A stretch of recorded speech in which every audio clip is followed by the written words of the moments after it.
James Pearson Beckwourth entered the world in the year 1798 in a quiet part of Frederick County, Virginia.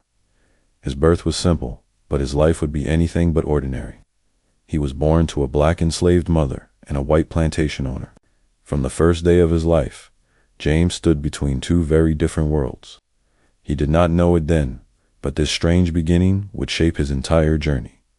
As a boy, James lived on the plantation where his mother worked. He watched life move around him like a story he did not fully understand. The world told him that he was a slave. The law said he was property. But the man who owned him, who was also his father, secretly treated him like something more. James was allowed to learn things that many enslaved children never learned. He could read, he could write. He could think about a future larger than the world in front of him. But even with these small blessings, young James felt a pull inside him. He felt that he did not fully belong anywhere. When he looked at the enslaved workers, he felt their pain, but knew his life was slightly different. When he looked at the white family who owned the land, he knew he was a part of them, and yet not truly accepted by them. He lived in a space that had no clear edges. Every day he felt the question, who am I? This feeling grew stronger as he became a teenager. James was tall, strong, quick-minded, and fearless. He was restless too. His eyes always wandered toward the far horizon, toward the forests and mountains he had only heard stories about. He listened to traveling merchants talk about the West, about wild rivers, tall peaks, and powerful tribes who lived free. He listened to tales of danger, adventure, and life without chains. Inside of him, something awakened. A hunger for freedom, a need to discover the world beyond the plantation fence. Even as a boy, he acted brave. He enjoyed hunting. He loved exploring the woods around the plantation. His confidence made some people uncomfortable. They complained that he forgot his place. But James did not believe in the place society tried to give him. Deep inside, he believed he was meant for something greater, something bigger than the narrow life placed before him. When James entered his early 20s, his father made a decision that changed everything. He signed papers that officially freed James. In those days, this was rare and dangerous. But James's father understood that his son was not built for a life in chains. He handed James the freedom documents, and with them, a chance to create a new life far from the land where he was born.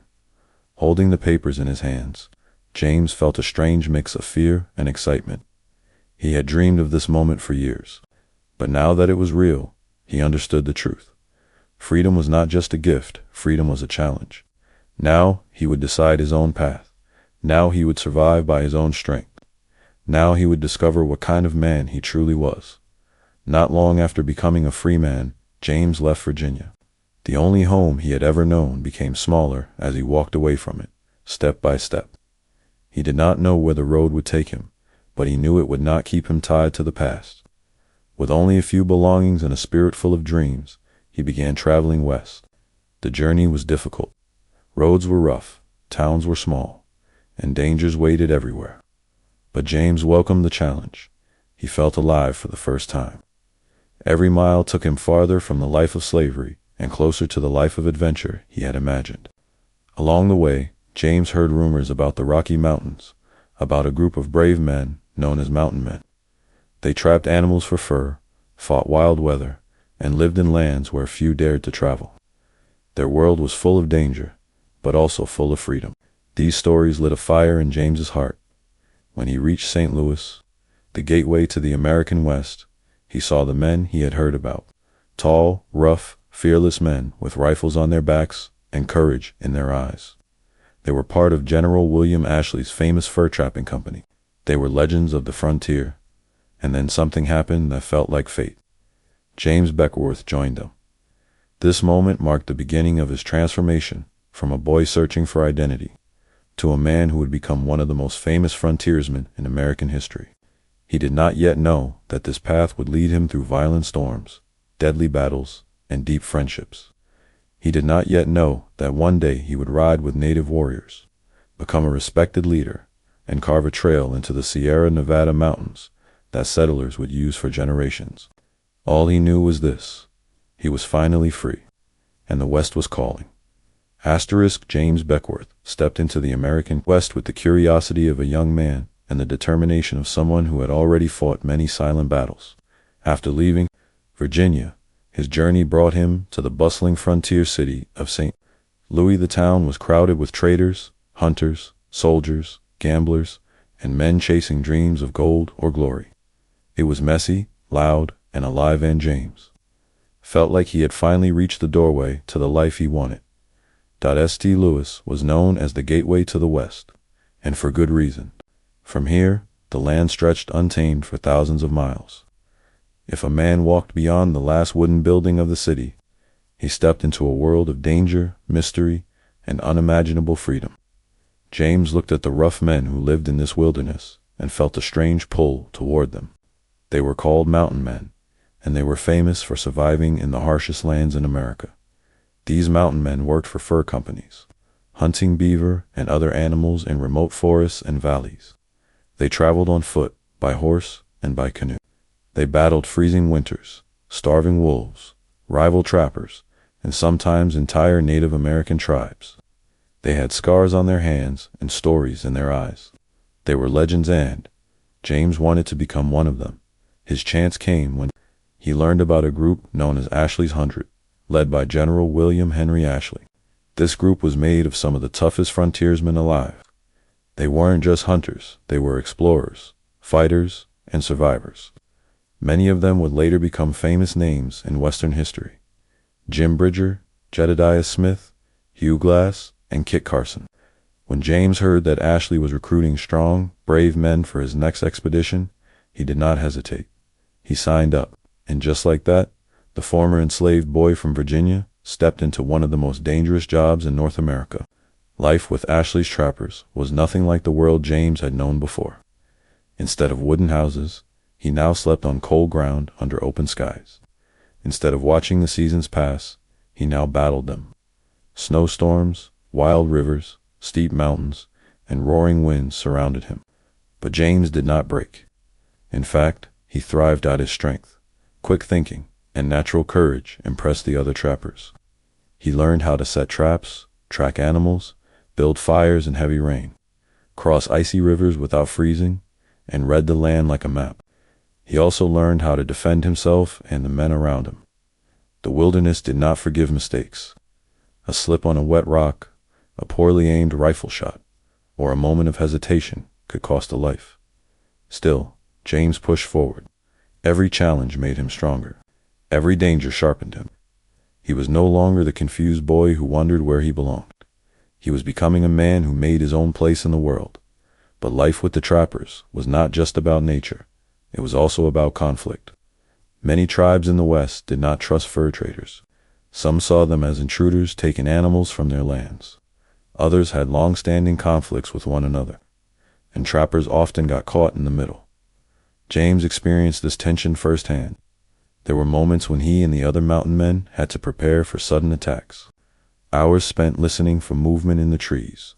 Nights when no one slept because danger was too close. Days when they traveled with rifles ready, knowing that peace could turn to bloodshed in seconds. Despite all this, James also found friendships among the trappers. These men respected strength, honesty, and bravery, qualities James proved he had. They trusted him to watch their backs, just as he trusted them. Around the campfire, they shared stories of battles, hunts, lost loves, and faraway homes. Slowly, James built a new family not of blood, but of survival. One day, while traveling deep into unknown territory, James experienced a turning point that would change his life forever. He and a few trappers were scouting near the edge of a vast plain when they spotted something unusual movement in the distance, fast and silent. Before they realized what was happening, a group of warriors from the Crow Nation surrounded them. James felt his heart pound. The Crow were known for their skill in battle. Some white trappers feared them, others respected them deeply, but everyone agreed they were powerful. What happened next surprised everyone. Instead of attacking, the Crow warriors studied James carefully. They observed his face, his skin, his height, the shape of his eyes. After a long silence, they spoke among themselves. They said he resembled a figure from their legends, a lost warrior reborn. It was a moment James did not fully understand at the time, but this moment, quiet and strange, was the beginning of a new chapter. A chapter where James would not only survive among the Crow, but rise to a place few outsiders had ever reached. A place of honor, a place of power, a place in a new world waiting to claim him. The moment the Crow warriors surrounded James Beckwourth, the world seemed to pause. The wind stopped. The horses stood still. Even the other trappers froze, unsure if they would live or die. Everyone expected violence. Everyone expected a fight. That was the way of the frontier: quick decisions, sharp weapons, and fear on both sides. But something different happened that day. The Crow warriors looked at James with a kind of curiosity, almost as if they were staring at a puzzle only they could solve. One warrior stepped forward, studying James's face. His expression changed from suspicion to recognition, to something like amazement. The warrior spoke in Crow language, his voice calm but filled with certainty. The others listened closely. When he finished, they all nodded slowly. James had no idea what they were talking about, but he could feel the tension in the air relax. Their grips loosened. Their eyes softened. Something unexpected was taking place. When one of the warriors finally approached James, he pointed at him and said a single phrase in broken English: "You are one of us." At first, James thought he misunderstood. How could he be one of them? He was a black man, a former slave, a mountain trapper.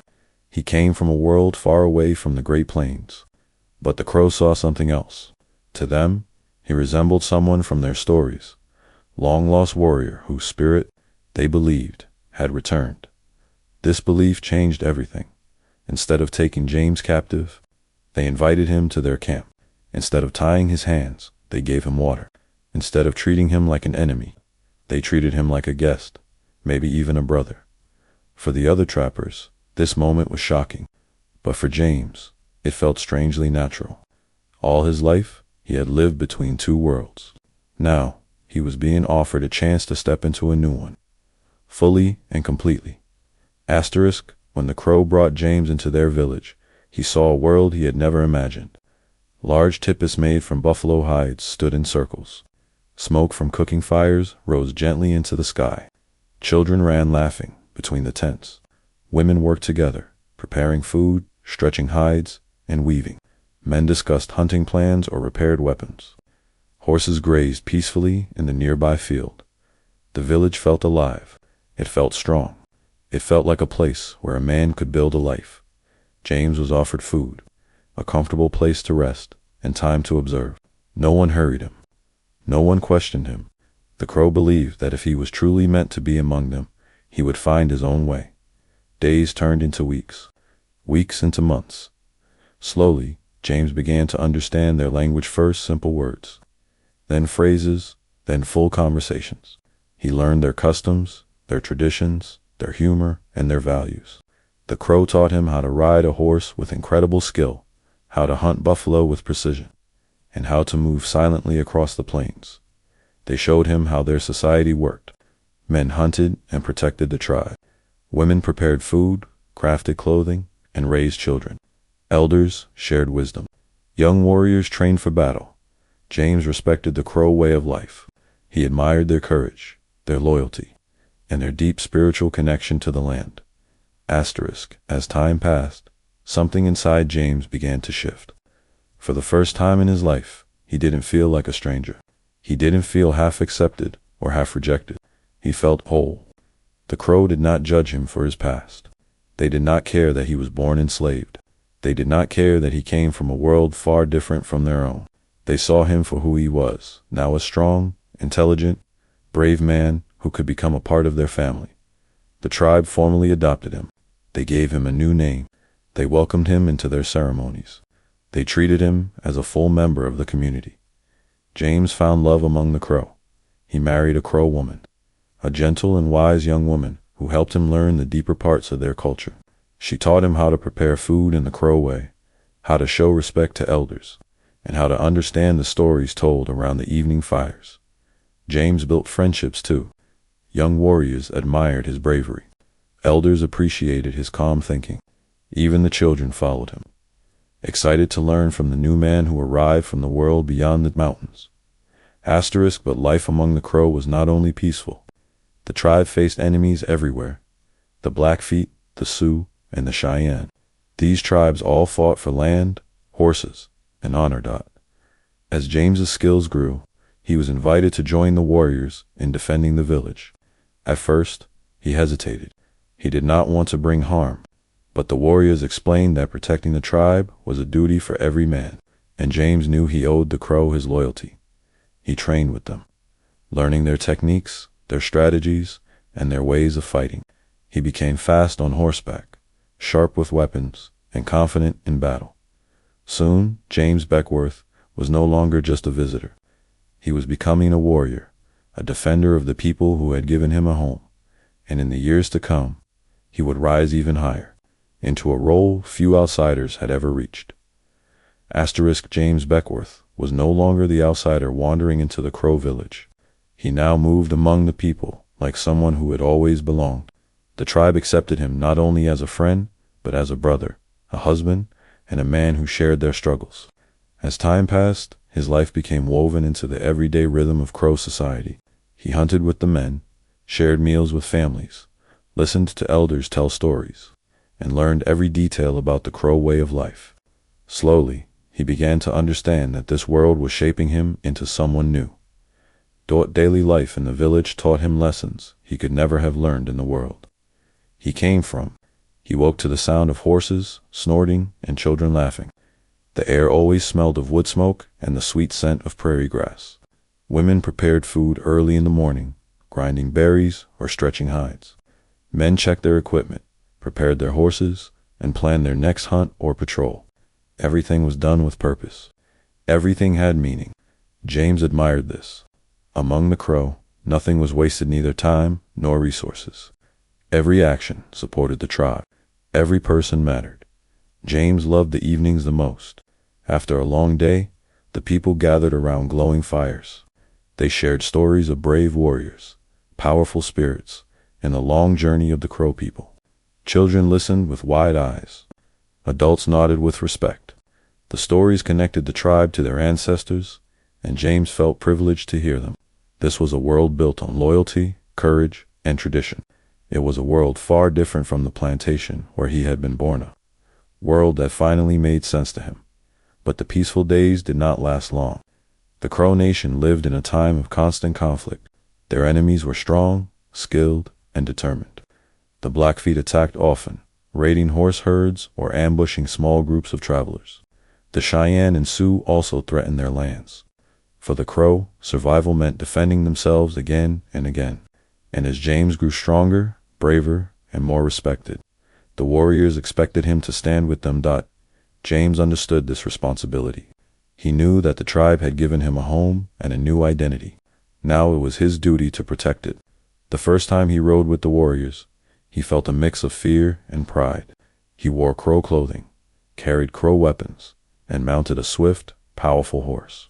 Though he had fought wild animals and survived harsh winters, riding into battle was different. This was not about personal survival. It was about defending people he loved. The warriors moved quietly across the plains, their faces calm but alert. Their bows, lances, and shields were decorated with feathers and symbols that carried deep meaning. Some painted their faces to show courage or summon spiritual strength. James watched every detail, memorizing their movements. The Crow did not fear battle, they respected it. They prepared for it with discipline, strategy, and unity. When danger struck, it was fast. The Crow spotted a Blackfeet raiding party near the edge of their territory. Without hesitation, the warriors charged. James followed, his heart pounding, his mind sharp. Horses thundered across the grass. War cries echoed in the air. Arrows flew. The clash was fierce and chaotic.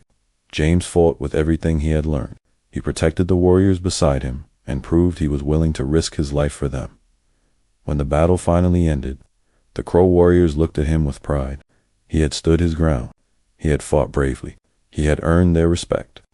That night, back in the village, elders spoke his name with approval. Children looked at him with admiration. James felt a powerful truth settle inside him. He had found the place where he truly belonged. As the seasons changed, James continued to rise in the eyes of the tribe. He became known for his quick thinking, his strength, and his loyalty. Warriors trusted him. Women admired him. Elders valued his calm presence and logical mind. He married again within the tribe and built a growing family. The Crows saw him not as a visitor, but as a man whose spirit matched their own. Still, with every victory came new dangers. Rival tribes were growing more aggressive. Battles became more frequent. Raids grew larger. The life of a Crow warrior was full of risk, and James felt the weight of responsibility more each year. He watched young warriors fall in battle. He saw families mourn loved ones. The cost of survival was high, but James refused to step back. Every fight deepened his commitment to the people who had taken him in. There were moments when he thought about the world he had left behind, the plantation, the trappers, the life of uncertainty.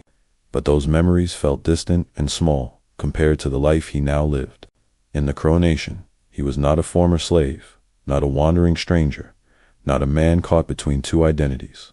He was simply James, a warrior, a protector, a man with purpose. The years ahead would push him even further. Challenges greater than battles were waiting. Leadership, loyalty, love, and loss would guide him into the next chapter of his extraordinary life. Asterisk, James Beckwourth's life with the Crow continued to grow deeper, richer, and more complicated. As the years passed, he was no longer the newcomer who entered their camp with uncertainty. He had become a familiar face, a trusted warrior, and a man whose presence brought confidence to others.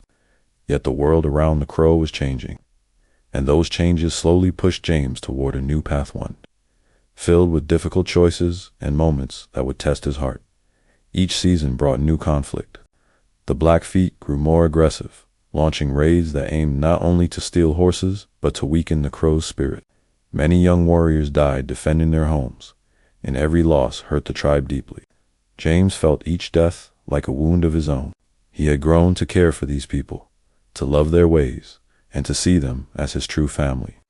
The pain of watching them suffer stirred something inside him, something that made him fight harder, train stronger, and lead braver. He became known for his courage. Whenever danger approached, James was among the first to ride out. His calmness in battle, his sharp instincts, and his ability to read the land made him stand out. The Crow admired that he seemed to carry no fear, even when outnumbered. Some believed the spirits watched over him. Others said he had the heart of a Crow warrior from birth. Whatever the reason, his reputation grew quickly. But it was not just his skill in battle that earned respect. It was his kindness.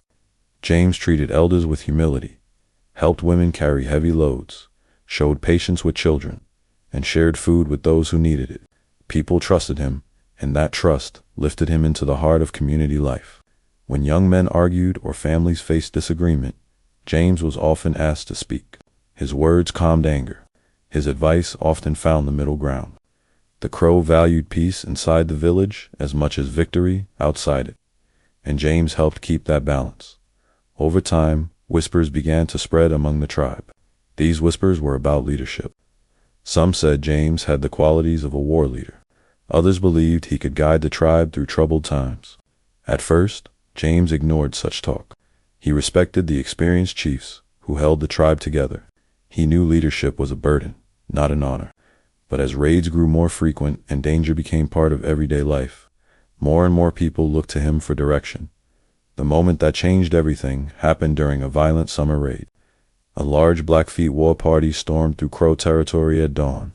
Their attack was swift and ruthless.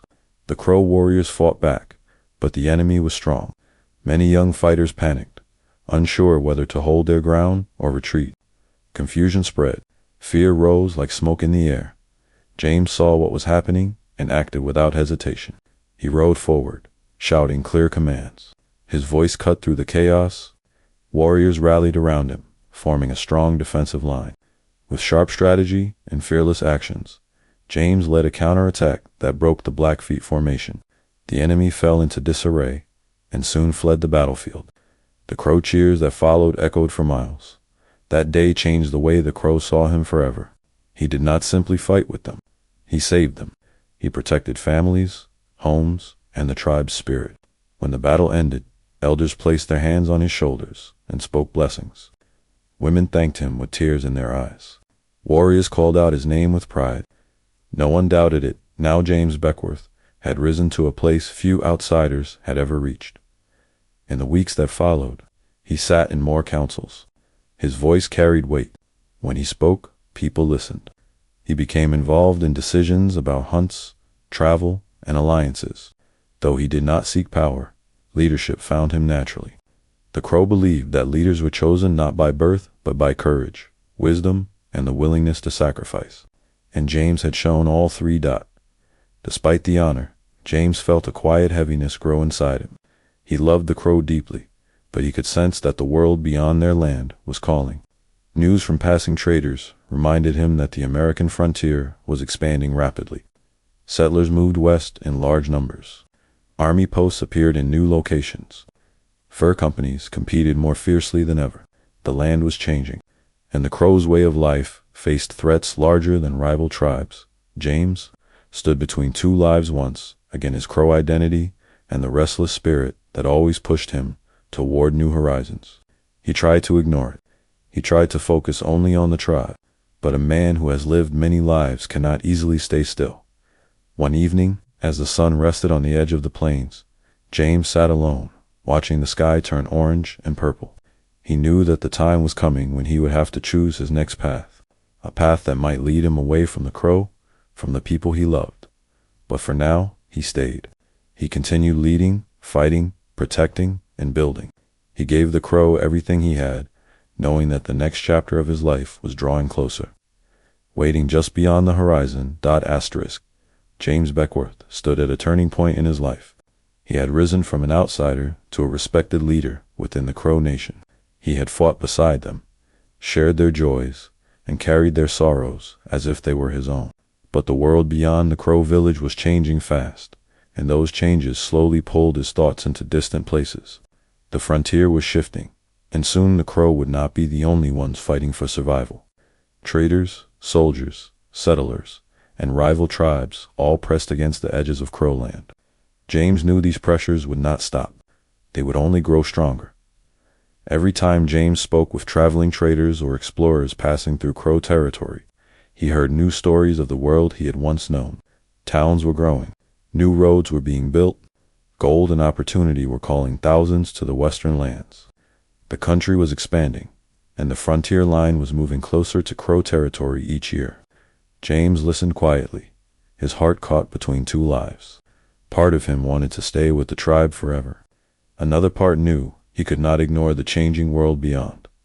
Inside the village, life went on as usual. Children played. Women worked. Hunters prepared for long journeys.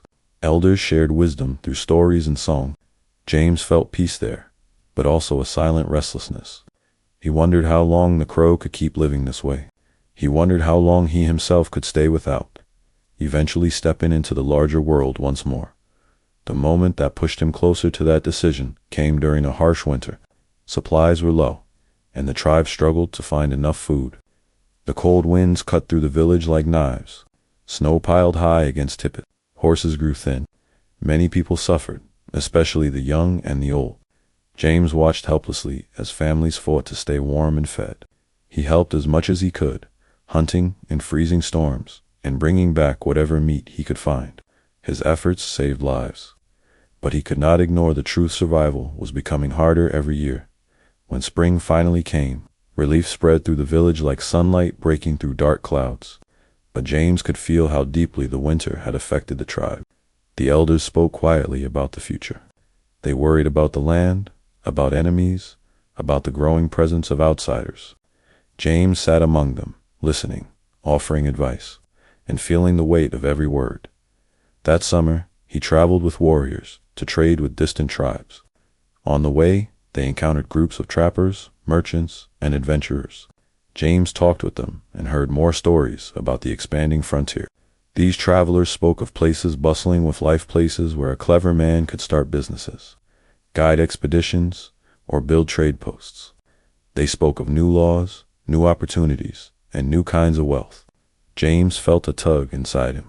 The world was changing, and perhaps he needed to change with it. Even so, the idea of leaving the Crow brought him pain. He loved the people. He had built a family there. He had earned respect and purpose. The Crow had given him a home when the world had given him none. But James was a man shaped by movement, shaped by survival, shaped by the road. His life had always been a journey, and he sensed that journey was calling him forward once again. The decision did not come suddenly. It came gradually, like a tide slowly pushing a ship away from shore. He spent long evenings walking alone near the river, thinking about the path ahead. He watched families laughing together, listened to children telling stories, and felt the ache of knowing he might not always be a part of this. When the time finally came, James spoke with the elders. He told them he felt the pull of the world beyond the village. He explained that he wanted to explore new opportunities, to travel again, and to find ways to support the tribe from a distance. The elders listened with quiet understanding. They told him that a man's path is guided by forces beyond simple choice. They reminded him that courage is not only shown in battle, it is shown in following the journey life sets before you. Word spread through the village that James would soon leave. Many people came to see him. Warriors clasped his hands and thanked him for standing beside them in battle. Women hugged him and blessed his travels. Children followed him wherever he walked, asking when he would return. His wives and children stayed close to him, trying to hide their sadness. It was a painful goodbye, but also a loving one. When the morning of his departure arrived, the entire village gathered to see him off. The sun touched the grass with golden light as James prepared his horse. His heart felt heavy, but also calm. He looked at the faces around him, the people who had given him identity, honor, and belonging in. He felt a deep gratitude. As he rode away, the Crow watched silently. Some waved, some cried, some simply stood with their hands over their hearts. James did not look back for a long time. When he finally did, he saw the village growing smaller behind him, but the memories growing larger within him. He had arrived at the Crow camp as a stranger. He left as a warrior, a leader, and a man transformed. Ahead of him waited the wide world full of danger, opportunity, and chapters yet unwritten. James Beckwourth rode away from the Crow village with a slow, steady pace, carrying memories that stayed with him like a heartbeat. The land ahead stretched wide and open, full of possibilities, but also full of the unknown. After years of living among the Crow, the world felt different. He saw things with new eyes. The mountains looked taller, the plains looked wider, and the sky seemed to follow him like a quiet companion. But as familiar as the land felt, James was stepping into a new chapter, one that would test everything he had learned. He followed old trails, moving through valleys and wooded hills, passing places where he and other trappers had once camped. Now those memories felt distant, like shadows from another lifetime. The trappers he once knew had scattered. Some had died. Others had moved on. The fur trade was changing. Animal populations were shrinking. Competition was rising. The golden age of the mountain men was fading, and James knew that he needed to adapt if he wanted to survive. His first stop was at a trading post near the Yellowstone River. The air buzzed with the sounds of deals being made, voices arguing over prices, men dragging furs across rough floors, and pots clanging near small fires. James stepped into the post and instantly drew attention. Some men knew him from his trapping days. Others had only heard stories of a fearless black mountain man who had become a Crow leader. They stared at him with a mix of curiosity and respect. James spoke with traders and listened to their complaints. Many said the work was harder than ever. Beaver were becoming rare. Prices were dropping. Rival companies were fighting fiercely for territory. Some men were leaving the trade altogether. But James was not troubled. He knew he could adapt. Throughout his life, he had transitioned from one world to another. This would be no different. He began working as an independent trader, carrying goods between settlements and native villages. His knowledge of the land, his experience with tribes, and his calm negotiating style made him valuable. People trusted him because he understood both native customs and American business. When disagreements arose between groups, James often acted as a bridge, helping both sides find common ground as he traveled through different territories. He built a reputation as a reliable trader and a man of integrity. But trading was not always peaceful. Some routes were dangerous, filled with bandits or hostile groups. James faced ambushes more than once. He learned to stay alert, to read the land for signs of danger, and to trust his instincts. These skills had kept him alive before, and they continued to protect him now. Over time, James became known for something else: his ability to lead. People noticed how he handled crises, how he stayed calm even when tensions rose, how he made decisions quickly yet wisely. Soldiers, settlers, and traders all sought his help. Some asked him to guide them through rough territories. Others asked him to scout for military expeditions. James accepted many of these offers, and with each new role, he stepped deeper into the world of exploration and frontier politics. It wasn't long before the U.S. Army took notice of him. Officers valued his deep understanding of native tribes and his exceptional tracking abilities. He began working as a scout and courier, guiding troops across unfamiliar land, delivering messages, and helping commanders understand tribal movements. His knowledge often prevented bloodshed, as he could interpret signs and anticipate conflicts before they happened. Despite the dangers, James enjoyed these new responsibilities. They gave him purpose and allowed him to use his skills in meaningful ways. Yet, even as he worked among soldiers and settlers, he never lost his respect for the native tribes. He understood their struggles and knew that the growing presence of American settlers threatened their way of life. This awareness often placed James in difficult positions, torn between loyalty to the people he loved and the demands of the world he now served. During this period, James traveled through many regions: Colorado, New Mexico, Wyoming, and Montana. Everywhere he went, he left an impression. Some people admired him instantly. Others felt intimidated by his confidence and mysterious past.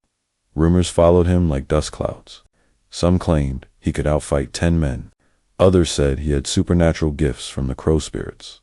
James never confirmed or denied these stories, and that mystery only made him more legendary. Even as his reputation grew, James struggled with loneliness. He had left behind his crow family wives, children, and friends. Sometimes, when he camped alone under the stars, he thought of them. He wondered how they were living, whether they were safe, and whether they still spoke his name. These thoughts made his heart heavy, but he kept them buried deep. The frontier was no place for a wandering mind. Still, the world felt wide, and his journey felt unfinished. The frontier was changing, and James sensed that new opportunities were rising. Paths were opening. People were moving west in enormous numbers. The mountains whispered of places yet unseen. Towns whispered of gold, of promise, of fortunes waiting to be made. James Beckwourth, a man who had already lived more lives than most could dream of, felt the pull once again, a pull toward adventure, a pull toward destiny. And soon, he would discover a path that would place his name in the history books forever. James Beckwourth traveled across the West, with the calm confidence of a man who understood the land better than most people ever would. Every river bend, every mountain ridge, every open plain carried its own memory for him. The West had shaped him, challenged him, and taught him lessons no school or book ever could. Yet the next chapter of his life would lead him to something even greater, something that would change not only his future, but the future of countless travelers who came after him. As more people pushed westward in search of gold and new opportunities, the need for safe travel routes grew. Many settlers struggled with harsh trails, dangerous mountain passes, and weather that could turn deadly without warning. Families traveled with wagons full of supplies, livestock, and children. They were brave, but they lacked the knowledge of the land. And in those days, the Sierra Nevada mountains stood like a wall between travelers and the promise of California. James watched all this with interest. He understood better than most how unforgiving the land could be. He saw the mistakes people made and the tragedies they suffered simply because they did not know the safest paths. Something inside him stirred a feeling that he could help. He had spent years exploring hidden valleys, narrow canyons, and winding rivers. He had seen parts of the West that few others had ever touched. During one of his journeys near the Sierra Nevada, James discovered a wide, gentle passage through the mountains. It was lower and safer than other routes. The land sloped softly, the terrain was easier for wagons, and there were fewer dangerous cliffs or icy slopes. James immediately understood what this discovery meant. A path like this could save lives. It could open the way for thousands of families heading west. He studied the route carefully. He rode it multiple times, checking for dangers, counting natural water sources, and marking spots where wagons could rest. The more he explored the passage, the more convinced he became that it was the key to unlocking a safer journey for settlers. This path would later become famous as the Beckwourth Pass, one of the most important gateways into California. Word of the new route spread quickly. Settlers, traders, and travelers came to James asking for guidance. They wanted someone who knew the land, someone they trusted, someone who could lead them safely through the wilderness.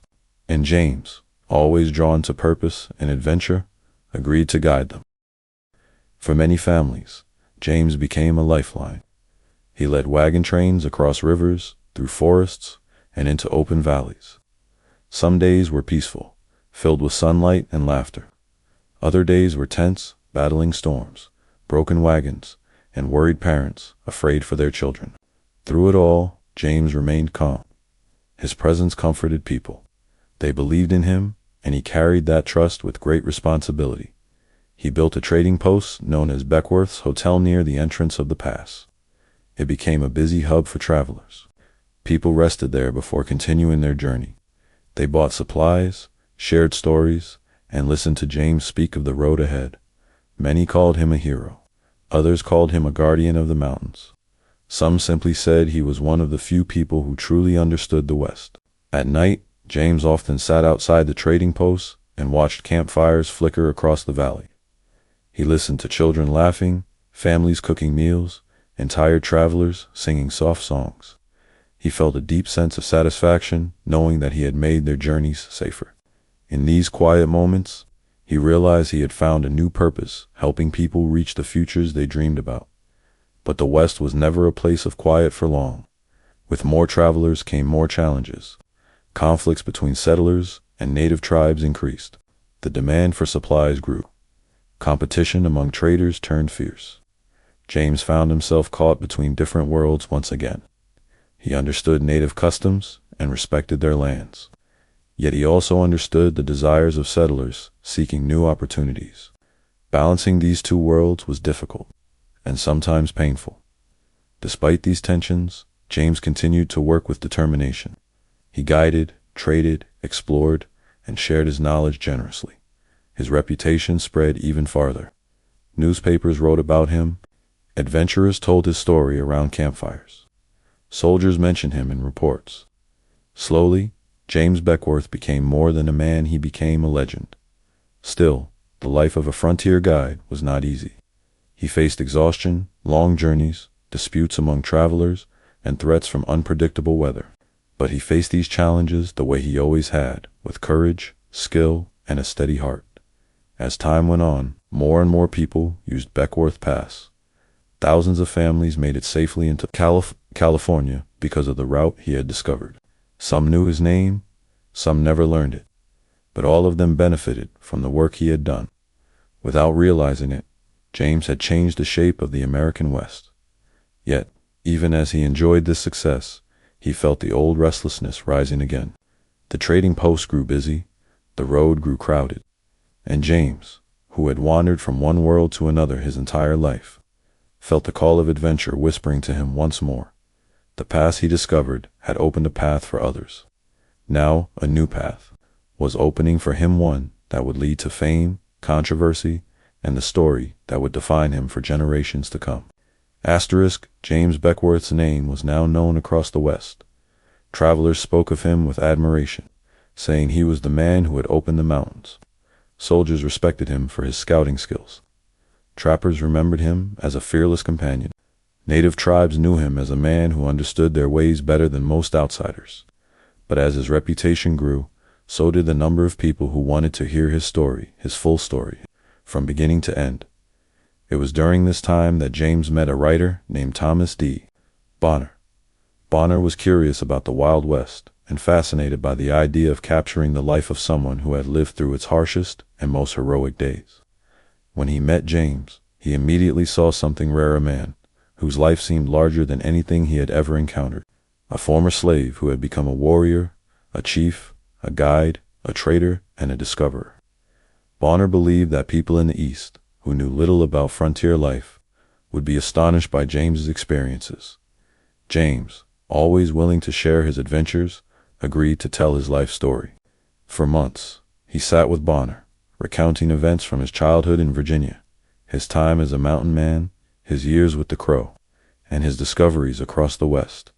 He spoke openly, sometimes proudly, sometimes with sadness. His memories were rich, full of people and moments that had shaped him. Bonner wrote it all down, shaping the stories into a book. When the book was finally published, it carried a powerful title, The Life and Adventures of James P. Beckwourth. Almost immediately, it caught the attention of readers. People were amazed by the incredible events in James's life. They read about the battles he had fought, the journeys he had taken, and the unique role he had played among the Crow. They read about his bravery, his leadership, his discoveries, and his survival through experiences that would have destroyed most men. The book spread quickly, and James became famous, not only in the West, but across the entire country. Newspapers mentioned him. Travelers came to meet him. He was invited to speak about his life. For a time, he enjoyed this new attention. He liked seeing people excited about stories from the frontier. He enjoyed being recognized as someone who had done great things. After years of hardship, it felt good to see people appreciate the weight of his journey. But fame came with challenges. Some people accused him of exaggerating his adventures. They claimed that no single man could have lived through so many extraordinary events. Others doubted his stories about the Crow, saying that no tribe would ever accept an outsider so fully. Some critics simply refused to believe that a man born enslaved could rise to such heights. They attacked the book more out of prejudice than reason. James heard these doubts, but did not let them trouble him. He knew the truth of his own life. He knew what he had seen, what he had survived, and what he had accomplished. The West itself carried his footprints. The mountains, rivers, and valleys stood as silent witnesses to his journey. He did not need every person to believe him. He only needed to keep moving forward. Still, the growing attention made it harder for him to stay in one place. People often approached him with questions, asking him to repeat stories he had already told, or seeking proof that certain events had truly happened. James, who had spent most of his life traveling freely, felt uncomfortable being tied down by public curiosity. He had lived too long in open spaces to enjoy being the center of crowds. So once again, he did what he had always done. He moved on. He returned to guiding for a time, helping soldiers and settlers cross dangerous regions. He continued trading and scouting, shifting between roles as needed. The West was changing fast, and James adapted with the same flexibility that had carried him through every previous challenge. But even as he continued exploring, he could feel the world shifting under his feet. Settlers were pouring into lands once ruled by native tribes. Railroads were beginning to stretch across territories once crossed only on horseback. The old ways were fading. The frontier that had shaped him was disappearing. Towns replaced camps. Roads replaced trails. The Wild West was becoming the American West, and in that transformation, many stories were being forgotten. James felt a quiet sadness watching these changes. He remembered the wide-open plains where buffalo once moved like dark rivers.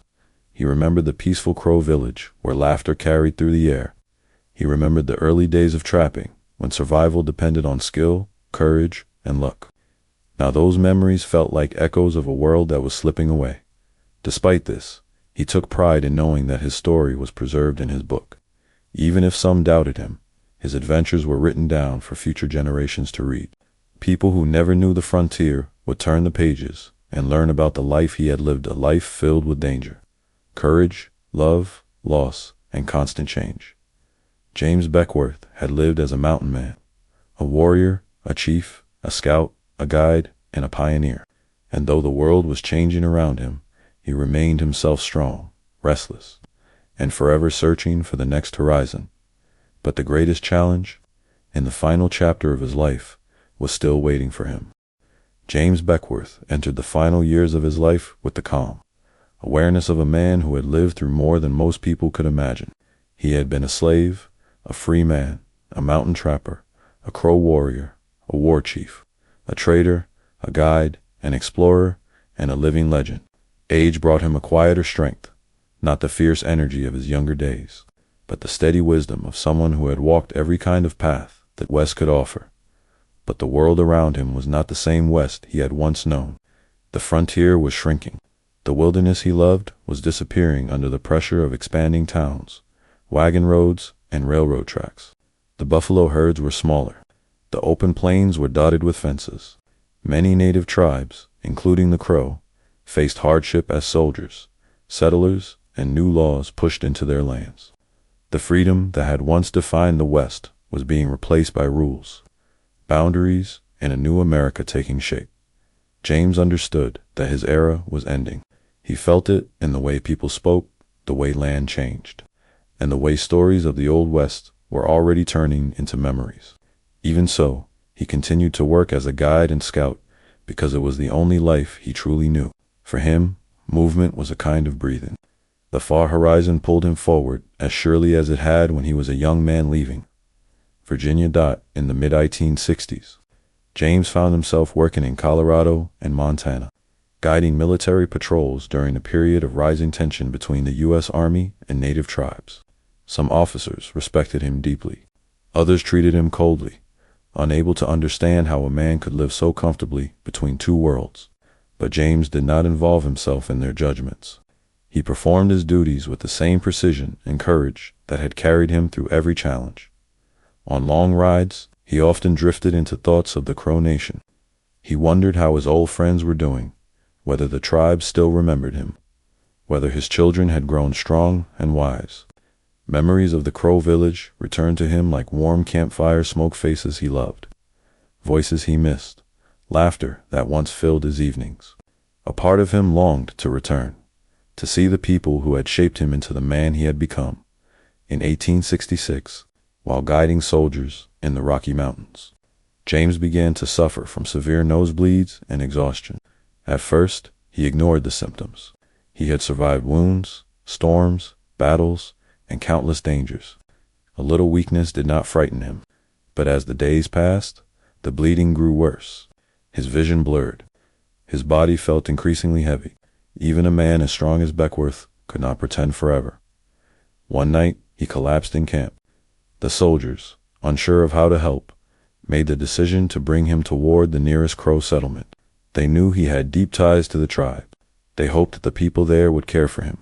When the Crows saw James arriving weak and pale, they were struck with sadness.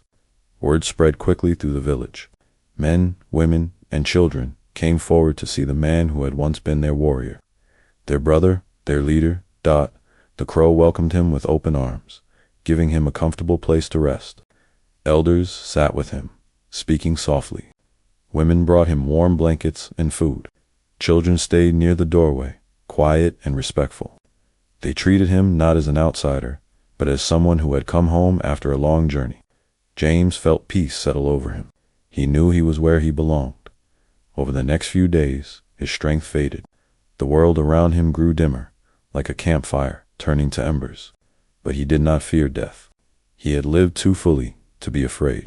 He had faced danger countless times and walked away each time with deeper understanding.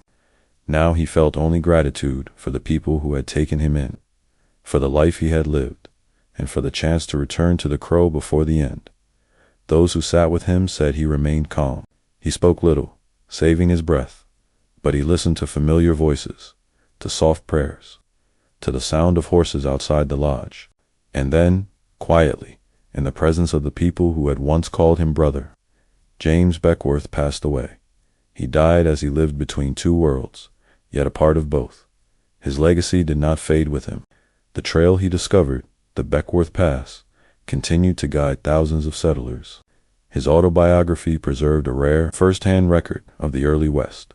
His time among the Crow remained one of the most extraordinary cross-cultural journeys in American history, and his spirit, full of courage and curiosity, became part of the legend of the American frontier. James Beckwourth's life was proof that a man's beginnings do not define his endings. Born into slavery, he forged his own identity through will, strength, and an unbreakable sense of adventure. He followed the horizon wherever it led, and in doing so, carved his name into the story of a nation. Even today, the mountains he once crossed, The rivers he once navigated and the plains he once roamed carry echoes of his footsteps. Reminder of a man who lived without fear and left behind a story worthy of the legends.